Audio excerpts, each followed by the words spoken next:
পরীক্ষাতে প্রশ্ন দেখা মাত্র তুমি অ্যান্সার করতে পারবা। কি বিশ্বাস হচ্ছে না? ক্লাসটি একদম শেষ পর্যন্ত দেখো, তাহলে আলহামদুলিল্লাহ বলতে তুমি বাধ্য হবা। দেখো, অ্যাসার্টিভ সেন্টেন্সে তুমি যদি I wish plus I had পাও, কেমন?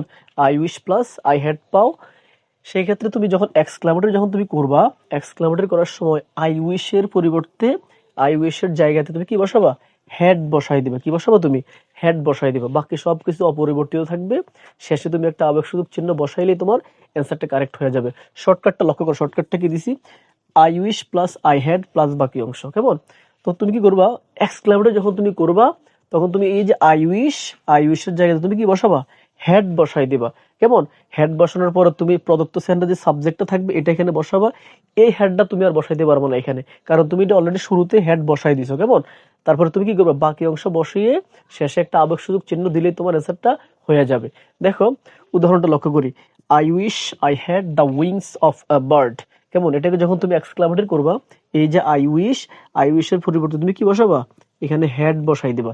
প্রদত্ত সেন্টেন্সের সাবজেক্ট তুমি এখানে বসাইলা, এখানে হেডটা তুমি আগে এখানে বসাবা না। কি করবা? তুমি বাকি অংশ বসাই দিবা। দা উইংস অফ এ বার্ড। তারপর কি করবা? শেষে একটা আবেগসূচক চিহ্ন দিয়ে দাও, তোমার অ্যান্সার মুহূর্তের মধ্যে হয়ে গেছে, কেমন?